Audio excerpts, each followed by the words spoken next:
Hi, everybody. Welcome to Backstage with me, Ron Onesti. It's another one of our episodes where we talk to some of the biggest names, faces, and voices in rock and roll. And today, I've been waiting for this for such a long time.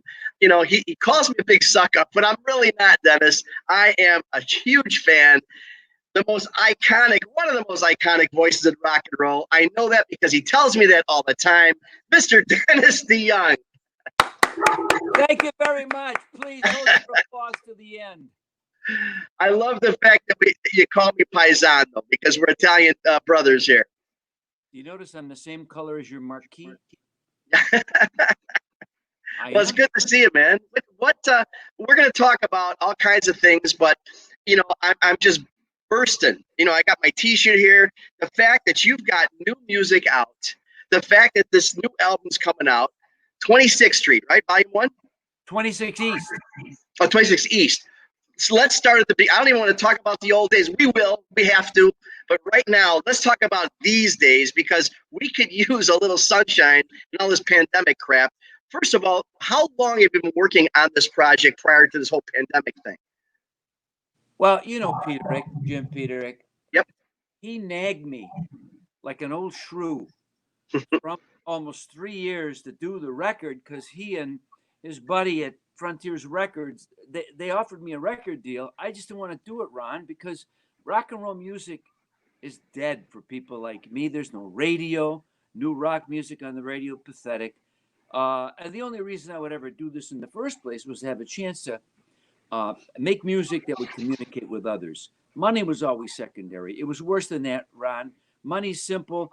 I wanted love from all the strangers. Crazy. What's wrong with this guy? Not wrong with that. That's all of us. So I thought, why would I go through all the trouble of writing all these songs and with the chance of ruining my reputation, whatever that is?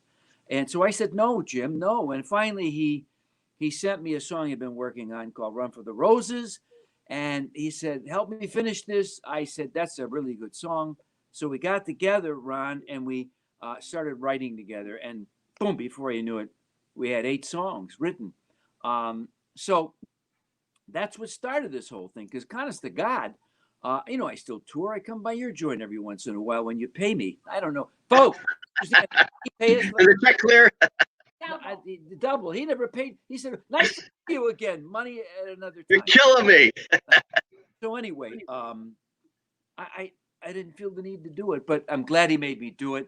The reaction to the album has really shocked me and stunned me. It's not false humility. I expected nothing. And this is good. Keep your expectations low, kids. And so what's happened for the last 2-3 months it's been remarkable. People really like the record and they're supporting it. And so that's the story.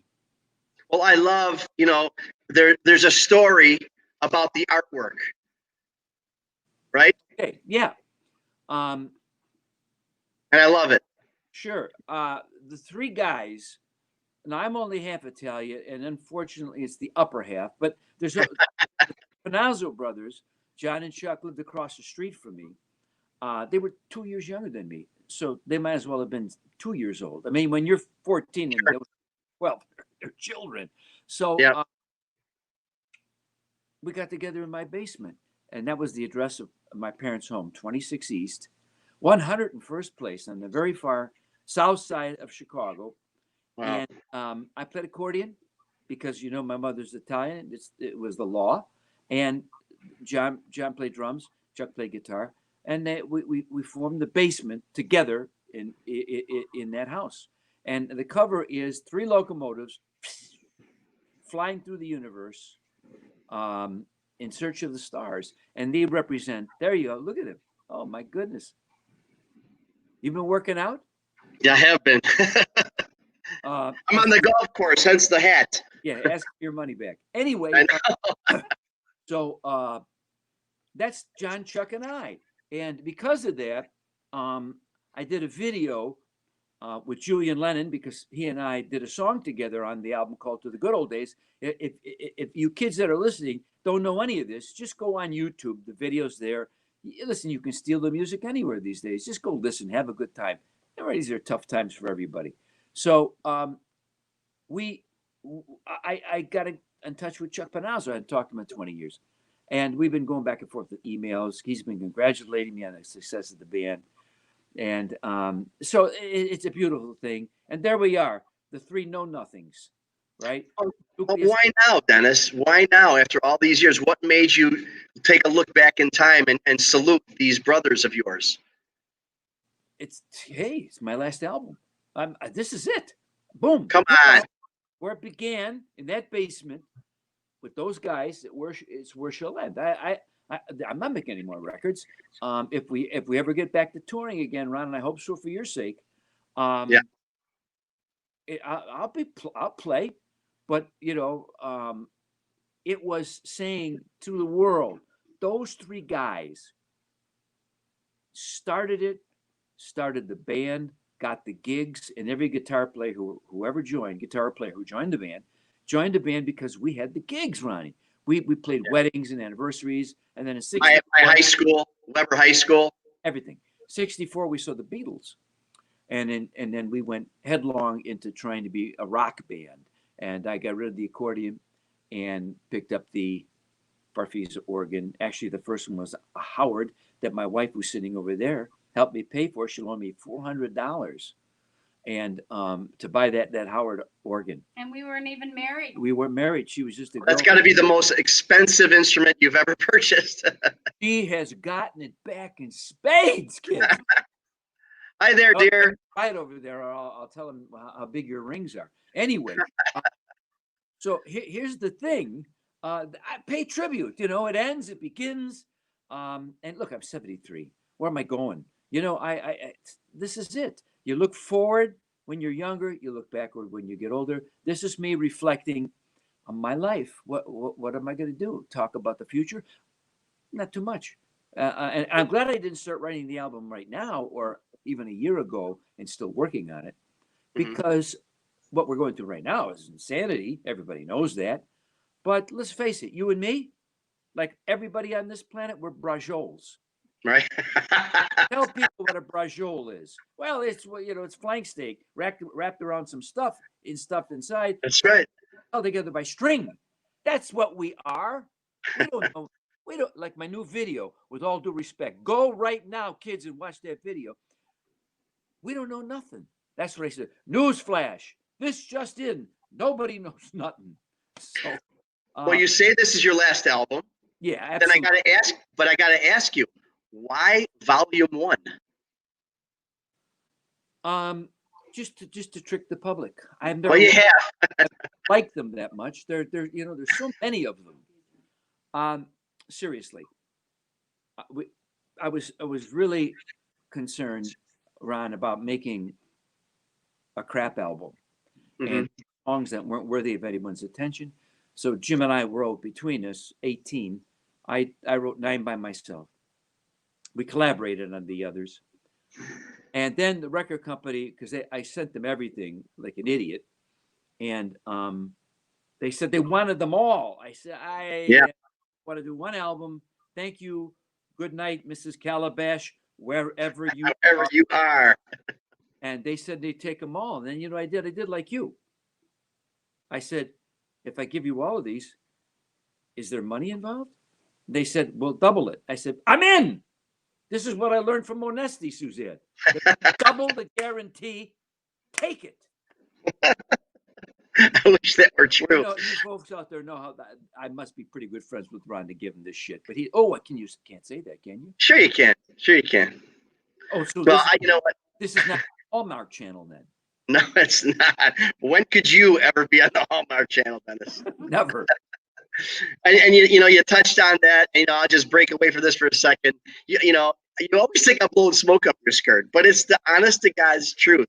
You've been such a great friend to me personally and my family and the Arcada Theater for decades. And, it started out, I'm just a huge fan of yours and Styx, of course, like who isn't? And you've continued to be there for us, Dennis. I just, honest to God, all the BS aside, I'm serious. Your family, Suzanne, everybody, your kids, I love them all. Even your manager once in a while, he's okay. No, and I I have him there to give you trouble. That's why I hire him. So He's a good guy, man. He's a good guy. But really, thank you for all the support you've given us. Anyway, back to the album, though, because when you talk about songwriting. Wait a minute. Stop. Yes. Yes.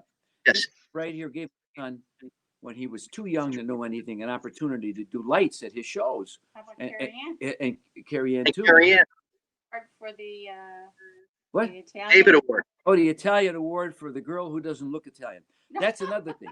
Congratulations. Gave my son Matt a chance, and Matt learned a lot because Ron let him do that, and he's been my LD, my lighting guy and stage guy for like 16, 17 years. So, all right, that's enough of this kissy stuff. Well, but all kidding aside, though, we're growing older together. We're in this industry. Who knows what it's going to turn out to be? Like you said, it's not like it was. No radio, no this. There was such a glorious time from the 70s through the 90s or so when there was rock and roll radio, when the Loop was on. Even the Drive that's doing such a great job now, and Bob Stroud and all those guys. But you're right. It's very limited for guys like us who grew up with this. I mean, to listen, it's hard for me to listen to music on a computer. It's just hard for me. It's just hard for me to appreciate it. As opposed to big speakers, People, Ron, they made a choice. Mm-hmm. They're going to take convenience over quality. I can't blame them, because when I was a kid, first listening to music, I had a transistor radio with an earpiece. It was mono in one ear. This one didn't hear anything. I was happy. So, but people have said, I'll take convenience over quality, so they can say, I'm in the bathroom. I'll go. Yeah, right. I'll look at a movie. I'll listen to music. People have to be entertained nonstop now, because I know the world is too crazy, and they're going. I can't look over there where reality is. Let me look at reality TV. Well, they're nuts, but I can't. Know. So if you used to, we lived at the great. You're younger, but I lived at the greatest time in history to be a musician, for sure. Mm-hmm. Never before, because I taught music history, and never after have so many musicians had the opportunities our group had to reach so many people. And I put it simple, people out there, when we were younger, music was the focal point of your life. Brand new album. You put all your energy, and you made me into a rock star for people, the kid with accordion, because that was the only thing there to be focused on for you, for young people. And you gave me a great life. Look behind me. There it is. And I thank you for that. But today, people have way too many distractions. So they're not going to treat music in the same manner. It's too disposable. And I say all the time, and parents out there, if kids are listening, hold your ears. I just say this openly. If you were 14 listening to music and you could be on porn sites, I know where you'd be. Mm-hmm. And there's the kids can look at anything now all the time in real time. So the value of everything becomes less, particularly music, because Absolutely. a wise man said many years ago, you know what a definition of a schmuck is? Somebody who pays for something they get for free. There's business in a nutshell. So if you're out there, kids, all you people that are for some unknown reason are even watching this thing, I want to say thank you to both of you.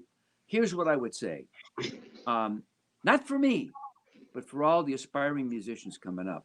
When you can, maybe not right now. People are having hard times. They're trying to figure out how they're going to put food on the table. Can they save their rent or the mortgage? But when you can, pay for the music you enjoy. It gives these guys who make it for you an opportunity to make a living, so they can make more that you would enjoy and distract you from the crapsicle of modern life.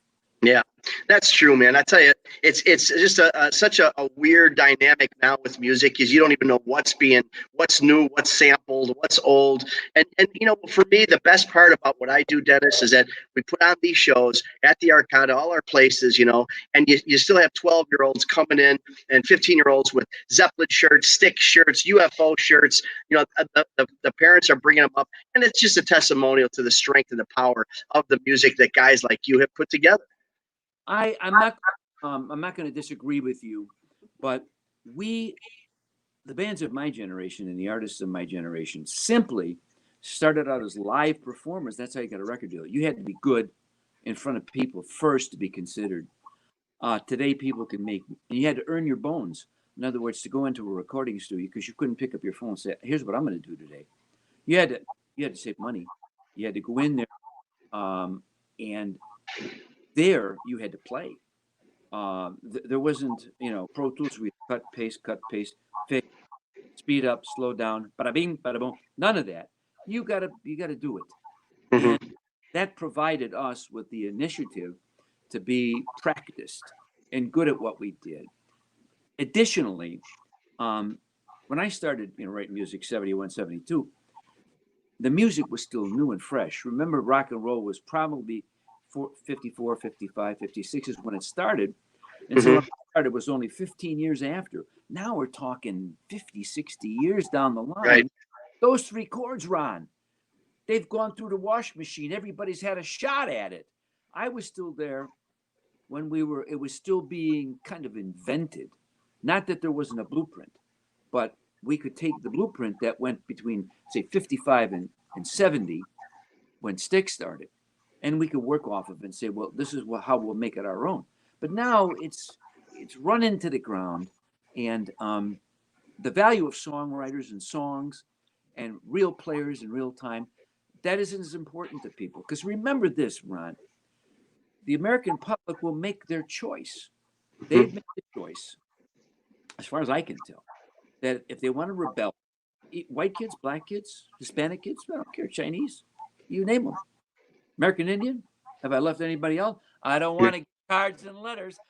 All of us, they've made this decision that if I want to rebel, I'm going to listen to rap music.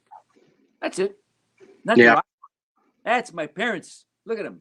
What's wrong with those people? They're playing music live. Nobody needs it.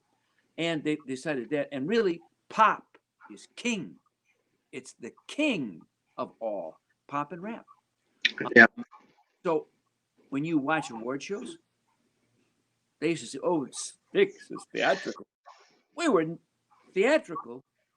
We were like buskers compared to pop music today. They got 30 dancers. They got things that do this, lights that go, this stages moving, people with 30 costumes.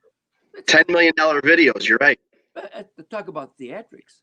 And so I think to myself, I don't. Who am I to tell people what to like? Like what you like. If you still like guys like me, good.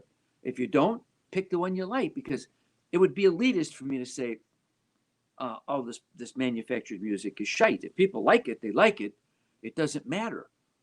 So I just come from another generation where you really had to be a musician first and everything else second.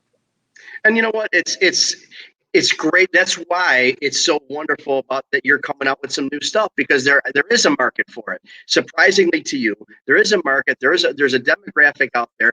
I mean, God, we're waiting for it. And then when you get a guy like you with the songwriting skills and pedigree that you have, and you couple it with Peterick, who's got so much pedigree when it comes to songwriting. Has written hundreds of songs, several hits, many hits. Put you guys together. Tell me a little bit about the music, specifically about this new album. What did you write about? Was it more? Is it? Can we expect a little bit more upbeat? Is it more rock and roll? What's it about? Have you listened to it? I listened to it. I only got the shirt. Stephanie. Well, it's eclectic. It's like Styx albums. There was, there's some of this, some of that, a lot of rock and roll music. It'll remind you of Styx at times. And if you like me, a separate apart, I'm doing it. So I'm in there somewhere. But, it was my goal to make an album that would make the core Styx fans happy. I think I've done it for the most part. But remember, Tommy and JY, there's only two guys in Styx. Those other guys are hired guns. Two guys, JY and Tommy. And it's almost completely Tommy. Go to the Facebook page. Tommy does all these things under the banner of Styx, but it's him. It's him using the name, and good for him. And JY, he's waiting around for the 914 bus. But so here it is. They can't make a Styx album without me. I don't care. Yeah. Call it whatever you want. I can't make a Styx album without them. Although I don't get to call it that anyway, but still, you know what I mean? The three different vocalists, the three different perspectives musically, all brought together on one umbrella, made Styx. Yeah. Chuck's bass playing, unique. John's drumming, unique. It was the sum of its parts. Always was the sum of its parts.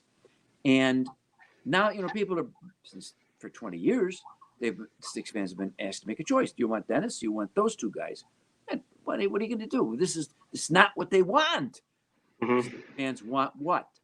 Wouldn't you love to get your hands on a couple dates on the Styx comeback tour with me? Oh, yeah. Yeah, you'd be farting. Are you kidding? You'd be farting through. You think that's a possibility? Gotta ask you. It should be, but it's not up to me. The two guys that replaced me when I was ill in 1999, won't mention any names, JY and Tommy, but it's up to them. I've made it public that we should do one last tour for the fans. I don't want to be in the band. One time go on, hey, see ya. And of course now the COVID cooties. It shows and everything gets weird. We don't know what's going on. But it's going to point out clearly to everybody life is unpredictable and short. No matter what you think. The only time it isn't short is when you're in the dentist chair with them. Then it's forever. But other than that, did I tell you what's been going on? I've been in his house. What have you been doing during this pandemic crap? Well, I've done so many interviews and Zooms. I become the Zoom Meister. Yeah. Whether or not you know it, I did a best of times at the piano upstairs, out of tune piano, just me singing into this iPad. And I put it up on Facebook because some people got 1,400,000 views. No, 1,000,004. I wish 1,140,000 views. That's unbelievable. I'd be crazy. 10,000 comments about how much they love my voice. They love the song. Right. So how can we say that the music, your music is not as big? It's big. I'm telling you, I know your humility is taken over a little bit, but your music, your voice, your name, and I'm going to say your future. You say this is the last album, this is the last thing, but on this call alone, we're talking about possibly some more new music coming out with other songs that you've submitted. You're leaving the door open with JY and Tommy for something who knows could happen. God, let's everybody pray. Everybody put your hand up here and touch, and we're all going to pray together that there will be another tour with Tommy, JY, and Dennis together, because we hope it's more. I hope you guys realize it's more about the fans than about whatever you guys got going on. There's the legendary situation about the Stones don't even talk to each other. They travel with 4 attorneys, and the attorneys talk about he wants coffee. If that's the way it's got to be with you guys, but for the fans here, we would kill for it. That's for sure. Well, thanks. And listen, I appreciate all that. I really do.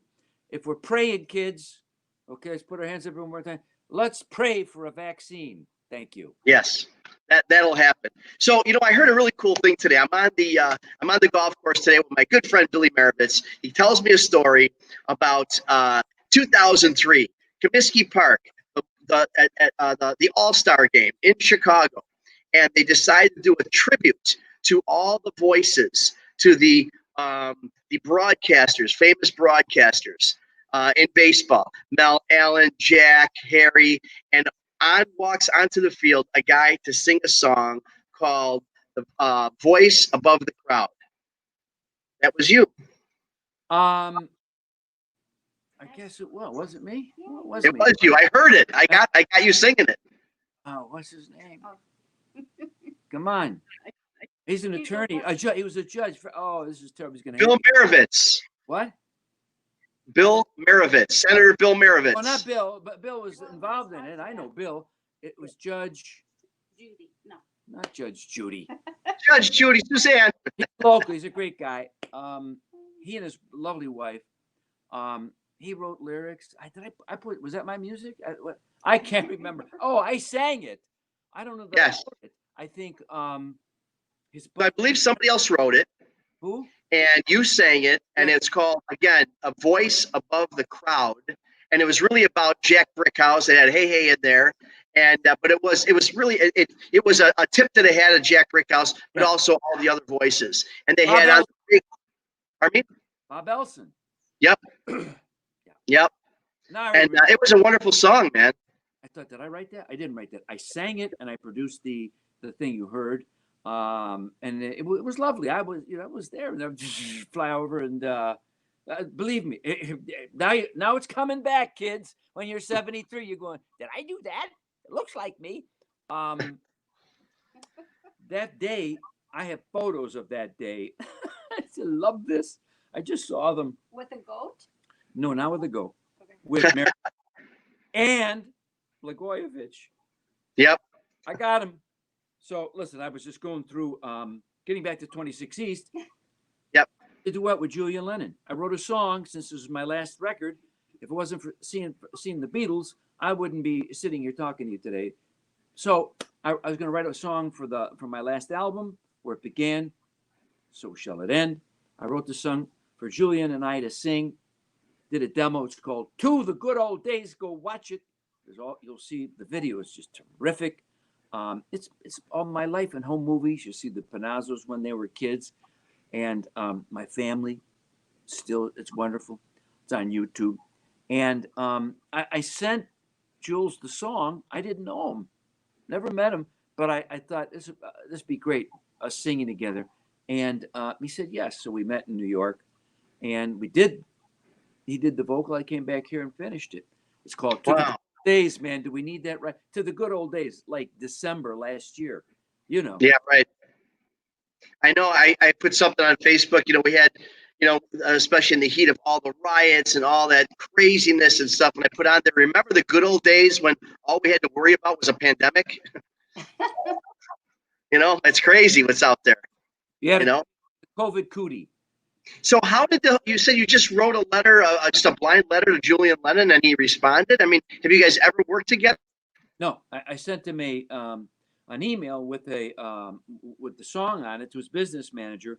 He hasn't been doing music in the last 6-7 years. So basically, I just I sent him that, and I never thought I'd get a response. I thought, it's the old adage: you see the pretty girl at the end of the bench at the dance. If you don't ask her to dance, she's not gonna. You Right. might get slapped, but in my case, she danced with me, and then we're married 50 years. But that's another story. Still, I sent it, and then he wrote back he'd be honored to do it. I thought, wow, how about that? So, his dad's band, there it is, Where It Began, So Shall It End, 26 East. Boom. Dennis, you've been doing this. You performed for presidents and kings, doing this for so long.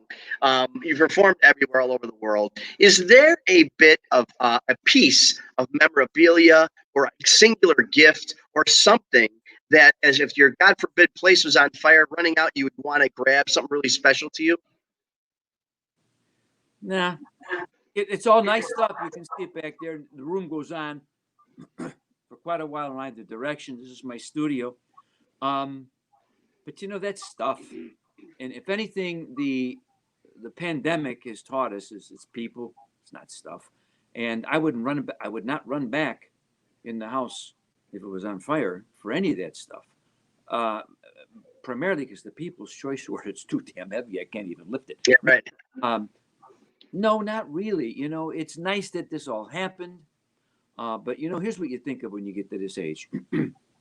As meaningful as this stuff has been to me over my lifetime, and it has. When I'm gone, my kids are stuck with trying to figure out what to do with all this crap. Mm-hmm. That's happens to listen, you people out there have lost parents, mom and dad, all this stuff, so important. Charlie Daniels a couple days ago. Well, Charlie, here's hoping that he doesn't meet the guy he sang about. That's what I thought. So there you go. This is stuff. Right. These people, and some of them are real pain in the ass. Some of these people. But this is the time to embrace the people you love. Yep. And be with them and for them, and pray to God that you don't end up poisoning them. Yeah. Or beating them. Now, of all your songs, I mean, you've got so many hits. and I know you get asked this, but this is one of the questions that people are asking me to ask you. Is there a favorite of yours that you love to perform? Not necessarily just your favorite song, but a song that you really love to perform, that you really enjoy the reaction from the crowd at any particular show? Yeah, because everybody, I play it the little ding, ding, ding, ding, ding, lady, yeah. This is what happens almost with every song. Yeah. So, no, not really. I mean, people say, well, but this one. Here's what I say to the fan: you pick the one you like, and you make it yours, because that was the whole point. Here's what I did. I found some chords. Those are good, and then I put some notes on the chords, and then I thought up words that would go on the notes, and I gave you my point of view about my personal life and the world that I see around me, in the hopes that you, Ron, would find yourself in my story. That's all I do. And when I get that part right, I get stuff like you see behind me. When I don't, you get bupkis. But that's Yeah. all I do. And I've been telling the audience for years, so many songs I've written say this to the audience, like The Grand Illusion. Don't buy into this. We are, we were in the 14th row a few years ago, looking up here, thinking, well, how does that work? And now that you're looking at us like that, I'm going to tell you that, deep inside, we're all the same. And the COVID moves it. We're all brajos. That's basically it. So we got the good light, we got the tight satin pants on, and the big sound. But don't think that any of us has a corner on the market for wisdom. We're just kids making music up as we went along. And I've said this in so many of my songs, trying to tell people, do I want you to worship me in the way you do sometimes? It always makes me uncomfortable. I feel good about it. Don't get me wrong. I go, please love me. This is why I started. Strangers, love me. I'm desperate. I'm needy. But ultimately, you think, I want you to understand that we're just grown up kids with instruments. Mhm. And I understand the value of making music. My audience has told me in the last 15 years of my life, when they've gotten older, how much what I was involved in creating made their life better. Now, when I was doing this, Ron, when I was 25, 7, 8, 30, I wasn't concerned about old people telling me how much my music has lasted and meant it. No. Did you see? I mean, yesterday was a 43rd birthday, 43rd anniversary of Grand Illusion. When you were doing all this, and you're just touching on that now, did you feel the staying power? Did you think, man, stuff is amazing, it's going to be around for 43 plus years? Did you feel it at the time? I just wanted to kick Queen's. Oh, really? There's probably a lot of truth to that. Let's knock Aerosmith down a peg. That's it. You're competing. You're in the ring with these other people. That's what you're doing. You're not thinking who could you think in 2019, 18, that somebody who's 60 would write or tell you, if they get a chance to meet you, what an impact you have had on their lives. Couldn't have imagined that when I was a young man, because I was too focused on doing the thing. And remember, Elvis didn't die until 1977. So there was no concept of rock stars being in their 70s and Ringo being 80. We didn't think that would ever happen. It's finite. Boom, boom, in, out, pop music, rock, in, on, gone. That's it. So we couldn't have been prescient enough to know that something like this would happen, where people would write the most beautiful things about what you've been involved with, essentially, to make a living, Ronnie. Yeah. Take care of your family, right? That affected them. And it is absolutely, if you want, here's one of them. Forget all these awards. The idea of knowing that the work that I did in my life had a lasting impression positively on people is worth more than anything you see behind me. And that is not BS, because that's saying, okay, you did it, you connected, and you made things better. No, but Well, you did. And you did. So many of these songs touch people. And I got to tell you, from personal, getting cheesy on you here, or getting mushy, but, we all go through ups and downs in our lives, obviously. And I've had a couple, and I'm just saying, Show Me the Way. I'm telling you, Dennis, got me through it. So my family will tell you this. It's got me through it. Show Me the Way. When my son was born, there was complications at birth. The day he was born, I had to go down to Children's Memorial Hospital and spend a week or so. Was it a week? A week there doing all kinds of, oh, Jesus, don't think about it. So that song was written because of my son being born with certain handicaps, and which he's overcome miraculously. But when he was around, so he was around 10 years old, he was going through a tough time with bullying. Yeah. And, he still hadn't grown. You know how big he is. Really? Oh my God. What did you feed him, and where can I get some? 6'4", 250. Unbelievable. Not trifled with. But then he was like me. We were short when we were in grade school, and he went through this, and I wrote "Show Me the Way." I'm glad it helped you, but I was writing it for me because I wanted it to help me.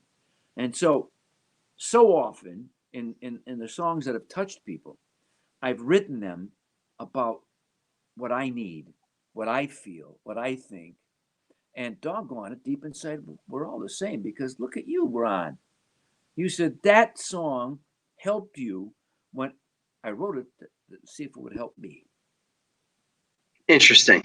And that says a lot, because, you talk about, the word theatrical, and your music has come up more than once. We know that. And it seems that you take it as, I don't know, I wouldn't say a negative, but I mean, I think it's such a positive reference, and not just the theatrical structure musically, but the fact that your whole catalog of music is basically a musical about your life. It really, really is. Experiences, and it's and you know what? Maybe I'll take a step back. Maybe it's not factually all about your life, but just like "Show Me the Way" was part of your life. Some piece of it could have been about your life, making it real for us fans to identify with it. Yeah. We were the theatricality really referred more to our stage shows, which was myself, and Jeff Ravitz, who did our lights, a graduate from Northwestern in theater, and we all we did was try to bring a show over there by the Rosemount Horizon, and just not guys standing on the stage, but boom, wow, what was that? Did this thing go? Look at that! That was the theatrics of it all. And I enjoyed it, and so did the guys. In fact, you don't know this, JY. Every time you saw him, he was whistling "Hello, Dolly." No, it's not true. No, it was cabaret. Come on.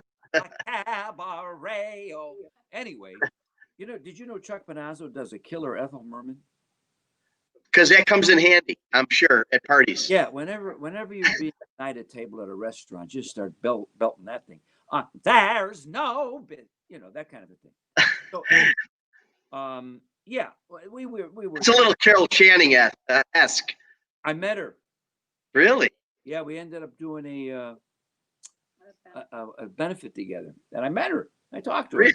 Her husband, lovely, and who else was there? Larry King. Yeah. Larry King was the MC. I was there. They said, "Hey, bring this idiot in," and then I met Don Rickles too, another guy I always wanted to meet. We did a benefit. I've done a lot of benefits, and oh yeah, and we actually did for the benefit of Mr. Kite as well. Not many people know that. Come on. So is there somebody else that you didn't work with that you would have liked to? McCartney. Yeah, I would have loved to done something with Paul. Well, why don't you send an email? That worked the last time. What the hell am I thinking? Shoot high. You're a Julian. Go for Paul, Sir Paul. Well, he probably heard this and said, "Glad I didn't do anything with that load." No, I disagree. I think your voice, his voice. Oh my gosh. Please, Suzanne, please send out the email. Make sure it happens, please. Okay. Can you imagine if that happened? Dear Paul, Dennis wants you to do a bass solo. No, him. Who else? I don't think. I was this close to producing 2 tracks for Barbra Streisand. Wow. I got accepted, and then I got into a discussion about money. It was so stupid. Yeah. Met, and she liked a couple of my songs. Wanted me to. It was dumb. Liza I worked with Minnelli? Liza Minnelli. Who else have I worked with? Did I tell you who set me up with Liza Minnelli? No. Gene Simmons. Really? Yeah. I should have guessed that. He called me up in '86. He says, "I want Liza to sing pop music. Can you help her? Can you work with her?" And she came to Chicago, and I worked with her. So I mean, there's a lot of people I would like to work with, but What about Gene Simmons? What about something with Kiss? I just asked him to be in the video for With All Due Respect. Listen to me, kids. When this is over with, you go look up With All Due Respect. This mook over here, this Mama Luke, he hasn't. I wouldn't have done this interview if I didn't know he didn't listen to my album. Anyway, go listen to that song, With All Due Respect. Okay, so it's about the conglomerate of news, entertainment, because that's all it is in our country. How they're ruining the fiber of our society. It's called With All Due Respect. You'll have a big laugh, and it'll rock your socks off. What did I say the name of it was? With All Due Respect. So how can we get this album? Where is it available? Just everywhere? See, Ron Onesti's got some in the trunk of his car. He's going to Yes, sell I do. along with that one-off T-shirt. Aren't you glad you did this? Now you got to go and have your wife soothe you for 5 hours. He was lying to me. No, I'm not. Hey, have you heard anything, Dennis, about? I mean, I know what I've heard when I'm going through, but as far as live performing, I mean, I know people are like, when we coming up? Have you been told anything like, let's just wait till next year, or let's wait till spring? I mean, is anything? Where is it in your head right now as far as live touring goes? My tour manager. See, so after Yeah. I'll be honest with you. Everyone who goes on TV and talks about what's going on, nobody knows nothing. Making this up. The medical community is scientific community. They're running around as they should. That's why their mothers paid for those tuitions to try to solve this problem. And you can pretend all you want, you people out there. And I support your rights and your freedom, to do what you want in this country. But here's 2 things. Number 1, your freedom and rights end 6 feet from wherever I'm standing. Got that? With a mask. That's number 1. Okay? That's where your rights and your freedom end. And number 2, Americans, in case you haven't noticed, you brajoles, here's what I'm going to tell you. Okay? I just received a text that the COVID cootie has been so busy, it has not had a chance to read the Constitution or the Declaration of Independence or the Bill of Rights. That's my view on this whole thing. I mean, it's tough. I know, and I'm with you. I mean, we really just don't know what's happening. I get asked that question, I don't know, 100 times a day. When's live music coming back? But no, anybody who says they know, they're lying to you, because we really don't know. We're hoping fall to some degree, but they're dreaming. Stop it. Yeah. Stop saying that to people. Live music is coming back when life comes back, Ronnie. Well, here's what I want to do, though. I want to announce the. No, you got a business to run. I have a business. I got people that work for me that need money. Right. But the truth of the matter is, what if they threw a concert and nobody came? This is it. Or got sick. Here's how bad it is. Trump does the rally, right? He's never had a crowd that small, because even ardent followers think, well, maybe not, because people are scared. It doesn't matter if you put tickets on sale and said they're $2. People are going like this. I'm scared. Most people are scared. Our business is going to come back, live music, when life comes back. Right. Any attempt to do it before is dangerous. People want to. I'm a careful person. Okay, I'm careful. Here's what I tell. My wife and I. Here's how careful I've gotten. Locked in this house since March. Right. Right. Up my tour. I had an album coming out. My whole tour. No, we kept pushing. Your buddy. Right. Well, shift this to that. It's like a chess game. Keep moving these shows. And my wife, bless her heart, she says, I want to have this 6-foot distancing thing, even in our house. And she said, even during sex. And she said, it's never been better. Never. Well, I think I might end on that note because I just, I want you to get that picture out of your mind right now. No, I'm going to keep that with me later when I'm by myself. But I'm going to announce the Dennis DeYoung, J.Y. Tommy Shaw reunion show at the Arcada Theater August 1st. If it doesn't happen, I can't help it because it's about the COVID. But at least I can announce it. Here's what I think you should do. If you're announcing it, it's going to be at Wrigley Field. Now, hell yeah, you're right there. That's where it's going to be. Last chance, kids. Come out of the woodwork. Put your masks on. You know what I mean? Spray your partner down with propofol, or I don't know whatever they're using. Here, honey, here's some Lysol. Well, I plan on getting this album. I'm very excited about it. Again, new music from Dennis DeYoung, 26 East, Volume 1, which could only mean there's a Volume 2 in the future somewhere down the line. Recorded and mixed, just sitting there. I got to do 3 more. I'm just waiting to my, hey, you have to have people in your room with you all the time to make an album. Right. 73. I don't want anybody come in here and go, I can see the protective. Absolutely. Well, anyway, Dennis. Did you have a good time here? I had a great time. I mean, again, talking to you is always great. You're always a stitch. You always give it to us straight.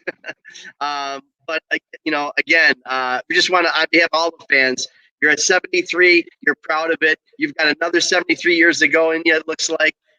It's good to see that you're healthy. It's good to see that you're still full of vim and vigor, got new music coming out. On behalf of all the fans, all the out here, even the promoters who work with you, everybody, thank you for just being who you've been to us. You've been a real friend. You've been more than a musician, more than a songwriter, more than a voice, more than a band member. You've been a friend to all of us. And we love you and thank you very much, man. I really, really appreciate it. Thanks, Ron. And love to Matt, love to Carrie Ann, love to Suzanne, even love to Tim Orchard. I want to also thank Deanne. Where's Dina? Dina Olson. I said Deanne. I don't know why I said Deanne. She goes through that all the time. But anyway, Dina, thanks for making this happen for us. We love her. She handles a lot of stuff for us in our office as well. Wishing you the best, Dennis. Can't wait till you come back to the Arcada. It'll probably have to be a 10-night stay, a residency, but whatever it is, we got to get you back there. We're doing a lot of renovations. You won't recognize the place. It's amazing. So I'm looking forward to having you there. I'll pitch you 10th on North Avenue. Thanks, man. All the best. Love you, Dennis. Thanks, everybody. We'll see you again backstage with me, Ron Onesti, with icons and legends like Dennis DeYoung. All the best, Dennis. Thanks, buddy. Bye, everybody.